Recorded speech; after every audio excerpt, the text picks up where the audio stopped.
Disciplina eclesiástica. Una entrega de Portavoz de la Gracia, gracias a Chapel Library.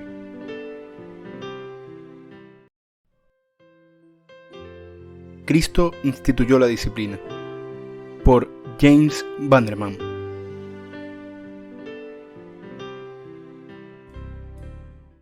El ejercicio de la autoridad de la Iglesia con respecto a la disciplina debe perseguir dos grandes objetivos que son esencialmente necesarios para el orden y el bienestar de la sociedad cristiana.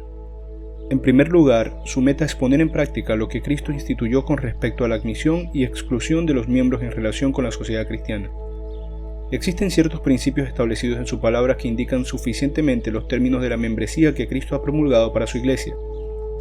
Tales principios incluyen el carácter y los requisitos de los que tienen derecho a ser recibidos dentro de la sociedad cristiana o de permanecer en ella como miembros. Por consiguiente, el segundo objetivo que contempla esta rama de poder de la Iglesia es promover y asegurar tanto la obediencia como la edificación de los miembros de la Iglesia. Entonces, hablando en términos generales, estas son las dos grandes metas de ese ejercicio de autoridad espiritual en la Iglesia que trata con la disciplina. Asegura el cumplimiento de las leyes de Cristo que se relacionan con, primero, la admisión o exclusión de las personas en la sociedad cristiana, y segundo, con la obediencia y edificación de los miembros de la Iglesia. Siendo así la naturaleza y el designio general de ese poder de disciplinar que profesa tener la Iglesia, la primera pregunta que enfrentamos en la discusión es: ¿en qué se fundamenta esta alegación? No será difícil demostrar que el derecho de ejercer tal poder le pertenece a la Iglesia cristiana, por la ley de Cristo revelada en su palabra. El poder de disciplinar es un derecho conferido a la Iglesia por designación positiva divina. Hay una eficacia espiritual en este poder de la disciplina. Además, surgen de ella resultados espirituales que ningún derecho natural de ninguna sociedad puede conferir, y que nada aparte de la autoridad y virtud de una institución divina puede dar.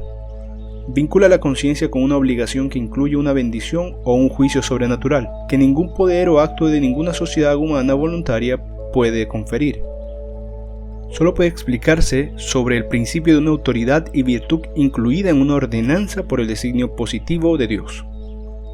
Tenemos la disciplina eclesiástica y las censuras eclesiásticas, instituidas directamente por Cristo mismo. No me detengo a investigar la naturaleza y el ejercicio de esta ordenanza bajo la Iglesia del Antiguo Testamento, dado que requeriría una larga discusión a fin de hacerle justicia al tema. El tema es discutido con gran erudición y argumentos sólidos en Aaron's Rod Blossoming, el florecimiento de la vara de Aarón. Pero, pasando por alto a la Iglesia judía, tenemos evidencias abundantes de que la ordenanza de la disciplina fue instituida por Cristo mismo en la Iglesia del Nuevo Testamento. Hay tres ocasiones en las que, de manera especial, encontramos a nuestro Señor dando a entender que concede tal poder a su Iglesia. Primero, en la ocasión de la importante confesión de Pedro, nuestro Salvador le declara: «Y yo también te digo que tú eres Pedro, y sobre esta roca edificaré mi Iglesia, y las puertas del Hades no prevalecerán contra ella, y a ti te daré las llaves del reino de los cielos, y todo lo que atares en la tierra será atado en los cielos, y todo lo que desatares en la tierra será desatado en los cielos». Mateo 16, del 18 al 19. También, cuando hablaba del trato en caso de ofensas, nuestro Señor en otra ocasión le declaró a todos sus apóstoles: «Por tanto, si tu hermano peca contra ti, ve y repréndele estando tú y él solos. Si te oyere, has ganado a tu hermano. Mas, si no te oyere, toma aún contigo a uno o dos, para que en boca de 2 o 3 testigos conste toda palabra. Si no los oyere a ellos, dilo a la Iglesia, y si no oyere a la Iglesia, tenle por gentil y publicano. De cierto os digo, que todo lo que atéis en la tierra será atado en el cielo, y todo lo que desatéis en la tierra será desatado en el cielo». Mateo 18, del 15 al 18. En una tercera ocasión, y después de su resurrección, encontramos a nuestro Señor confiriendo la misma autoridad sobre sus apóstoles en relación con su comisión como tales. Entonces Jesús les dijo otra vez: «Paz a vosotros. Como me envió el Padre, así también yo os envío». Y habiendo dicho esto, sopló y les dijo: «Recibid el Espíritu Santo. A quienes remitiereis los pecados, les son remitidos, y a quienes se los retuviereis, les son retenidos». Juan 20, del 21 al 23.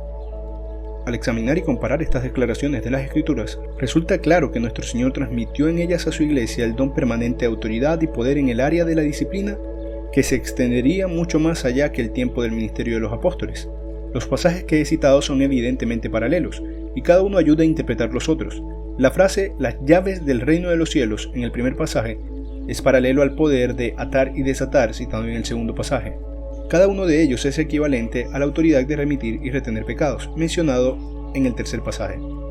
La expresión «el reino de Dios», usada al darle a Pedro las llaves, coincide con un uso muy común de estas palabras en el Nuevo Testamento. Hemos de entender acerca de la iglesia visible de Cristo y el poder de las llaves que se refiere al poder de abrir o cerrar las puertas de la iglesia en el caso de personas que buscan admisión o que ameritan exclusión.